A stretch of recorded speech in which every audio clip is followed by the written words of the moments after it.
어떤 사람이 가로등 불빛 아래서 무언가를 찾고 있었습니다. 지나가는 사람이 무엇을 그리 열심히 찾느냐고 묻자 그는 열쇠를 찾는다고 말했습니다. 그 모습이 안 돼 보였는지 도와주겠다고 같이 열쇠를 찾기 시작합니다. 그런데 아무리 찾아봐도 열쇠가 보이지 않습니다. 그래서 다시 물었습니다. 여기 잃어버린 게 분명합니까? 그러자 뜬금없이 무슨 소리입니까?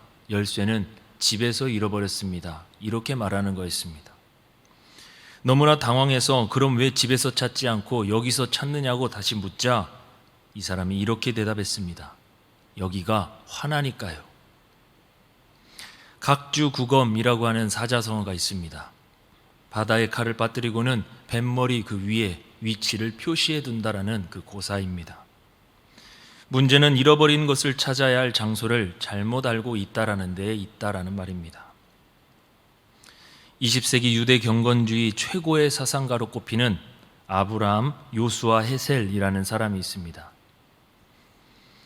30년 전에 이 세상을 떠난 신학자인데 그는 그 몇십 년 전에 오늘날의 모습을 다음과 같이 이야기했습니다.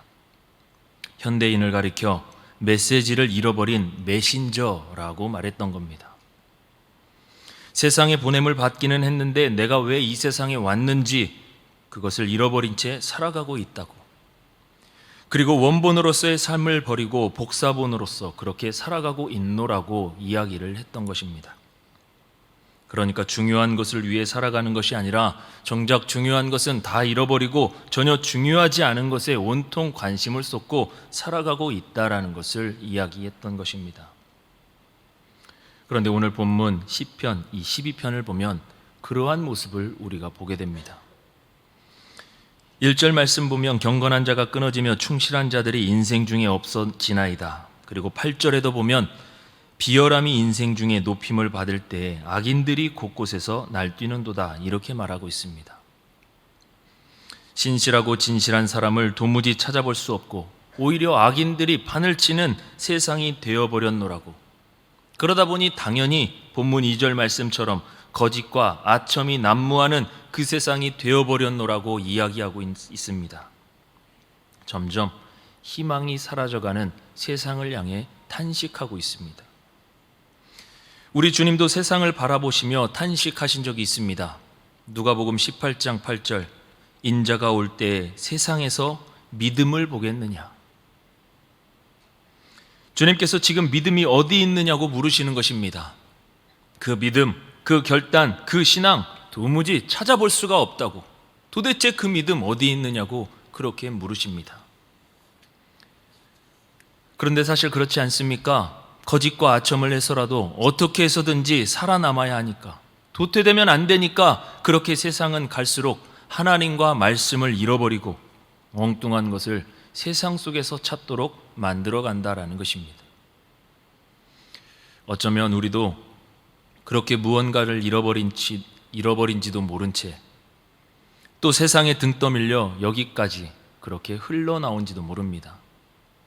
그래서 더 늦기 전에 우리가 잃어가고 있는 것은 무엇인지, 아니 또 잃어버린 것은 무엇인지 그것을 분명히 찾고 다시 방향 설정, 다시 목표 설정, 이것을 바로 잡아야 한다라는 것입니다. 그럼 그것이 무엇입니까? 살다 보면 세상이 흔들리고 불안해질 때가 있습니다.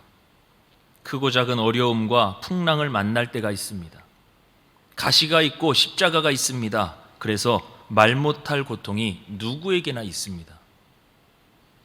이것은 예수님을 잘 믿는다고 해서 달라지는 것이 아닙니다. 예수를 잘 믿는 사람에게도 세상은 언제나 흔들리고 맙니다. 왜냐하면 앞서 말씀드린 것처럼 세상은 거짓과 아첨이 난무하는 악인들이 득세하는 곳이기 때문입니다. 그렇기 때문에 우리는 세상을 믿어서는 안 됩니다. 흔들릴 수밖에 없는 세상에 우리의 희망을 걸어서도 안 된다라는 것입니다. 그런데 보십시오. 사람들은 어떻습니까? 사람들은 경제적 안정, 사회적 안정, 육체적 안정, 다음과 같은 것들을 찾으려고 세상으로 눈을 돌립니다. 그래서 세상이 흔들릴 때 그것이 안정되어야지만이 나의 삶이 안정될 것이라고. 그래서 세상의 안정을 위해서 필사의 노력을 다합니다. 이 세상은 우리가 살아가고 있는 현장이기 때문에 우리가 책임져야 합니다. 지금의 혼란과 어려움을 속히 극복하고 안정을 찾아야 합니다. 이렇게 말하는데요, 이것은 너무나 당연한 이야기처럼 들려집니다. 그러니 본문 4절 말씀처럼 그들이 말하기를 우리의 혀가 이기리라, 우리의 입술은 우리의 것이니 우리를 주관할 자 누구리요? 바로 지금 이 세상의 어려움, 지금의 이 사태 이겨내고 안정되게 하려면 이 세상을 살아가는 우리가 스스로 헤쳐나가야 됩니다. 우리의 입에 귀를 기울이고 우리를 주관할 자 우리이기 때문에 우리를 따라와야 된다라고 그렇게 말하고 있다라는 것입니다. 참 옳은 말처럼 들립니다. 그렇게 해야만 될 것 같습니다. 그런데 오늘 본문에 의하니까 이것이 바로 거짓이고 아첨하는 말이라고 이야기합니다. 그런데 여기에 속아서 여기에 이끌려서 나아가면 과연 어떤 일이 일어나게 되는 것입니까? 창세기 11장으로 거슬러 올라가면 다음과 같은 일이 벌어집니다. 창세기 11장 4절입니다. 자, 성읍과 탑을 건설하여 그 탑 꼭대기를 하늘에 닿게 하여 우리 이름을 내고 온 지면에 흩어짐을 면하자. 세상 살아가면서 어려움도 찾아오고 아픔도 있고 하니까 하나가 되고 안정을 찾기 위해서 우리가 하자, 우리가 할 수 있다, 우리가 해야만 한다, 그러면서 저마다의 세상적인 바벨탑을 쌓아간다라는 것입니다. 그러나 이것은 분명히 잘못된 것입니다. 왜냐하면 이 세상을 의지하는 것이기 때문에 말입니다. 사탄은 그렇게 세상을 믿고 의지하며 그 세상적인 안정을 인생의 목표로 삼는 사람을 반드시 흔들어 버립니다.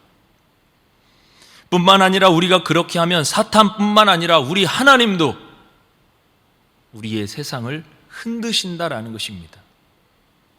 창세기 11장 7절과 8절. 자, 우리가 내려가서 거기서 그들의 언어를 혼잡하게 하여 그들이 서로 알아듣지 못하게 하자 하시고 여호와께서 거기서 그들을 온 지면에 흩으셨으므로 그들이 그 도시를 건설하기를 그쳤더라.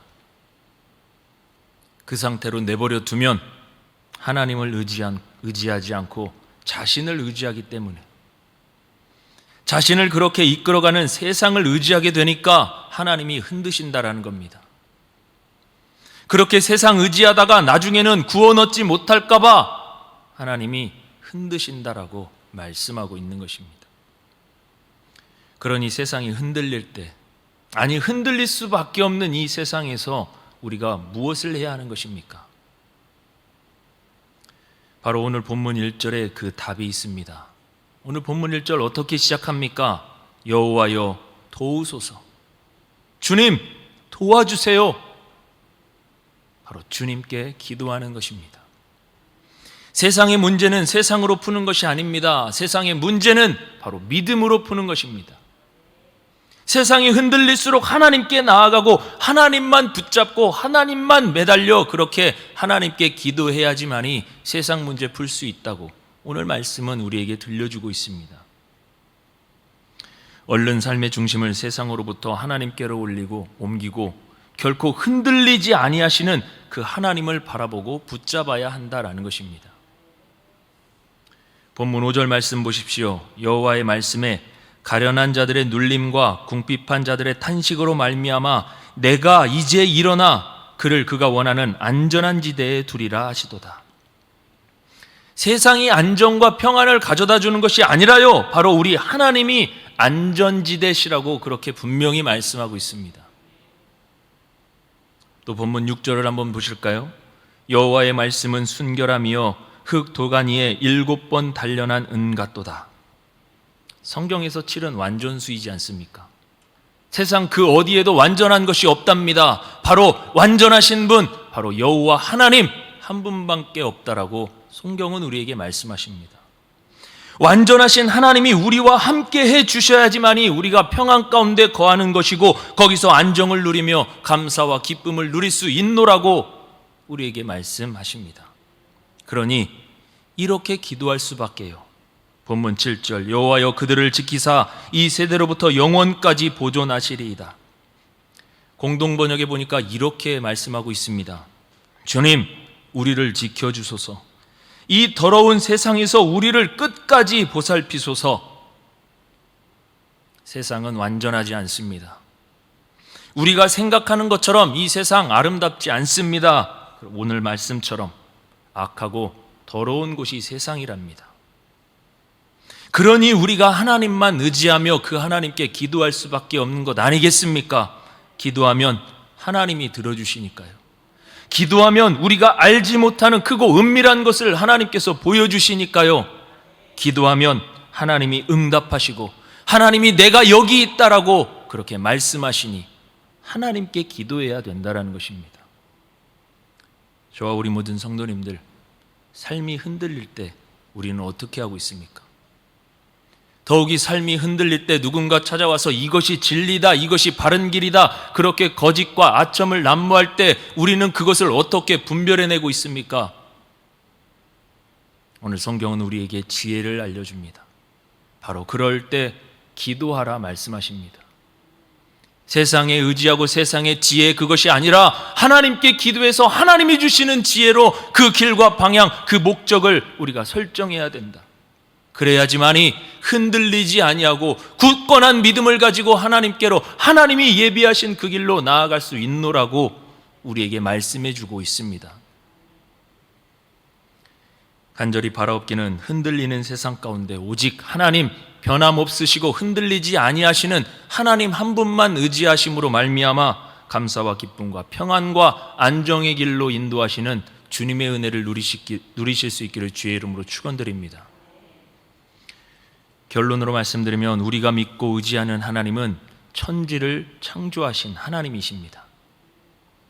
우리에게야 그 산이 크고 그 풍랑이 엄청나 보이지만 천지를 지으신 하나님께서는, 하나님 앞에는 그것은 아무것도 아닙니다. 그러나 세상은 아니라고 합니다. 거짓을 말하며 아첨을 일삼아 하나님이 아닌 세상으로 우리의 눈과 마음을 돌리게 합니다. 그럴 때일수록 어떻게 해야 됩니까? 믿음의 눈을 들어 오직 주님만을 바라봐야 합니다. 우리의 안전지대이신 하나님, 우리에게 평안을 주시는 하나님, 그리고 우리가 기도해야 할 이유이자 목적이며 기도한 대로 응답하시는 그 하나님만을 바라보아야만 합니다. 그리하여 이 세대로부터 영원까지 지켜주시고 보호해 주시는 그러한 은혜의 삶을 우리가 모두 살아갈 수 있는 것이기 때문입니다. 간절히 바라옵기는 세상이 흔들리고 요동칠 때마다, 거짓과 아첨이 난무할 때마다 오직 하나님만 바라보시고 하나님이 우리에게 들려주시는 음성, 그 지혜로 말미암아 하나님이 예비하신 길로 든든히 나아갈 수 있는 저와 우리 모든 성도님들 다 되실 수 있기를 주의 이름으로 축원드립니다. 기도하겠습니다. 하나님, 우리를 지켜주옵소서. 지금부터 영원까지 우리를 지켜 보호해 주옵소서. 세상 소리에 눈과 귀와 마음을 빼앗겨 세상을 바라보는 것이 아니라 오직 주님의 음성, 오직 하나님의 말씀에 귀를 기울이고 하나님께 붙들려 주님만 바라보는 우리 모두가 되게 해 주옵소서. 그리하여 세상이 줄 수 없는, 주님만이 주실 수 있는 참된 평안을 누리며 이 땅에서도 천국의 삶을 살아가는 우리 모두가 될 수 있도록 주님 은혜를 내려 주시옵소서. 그리하실 줄 믿고 감사하며 예수님의 이름으로 간절히 기도드리옵나이다. 아멘.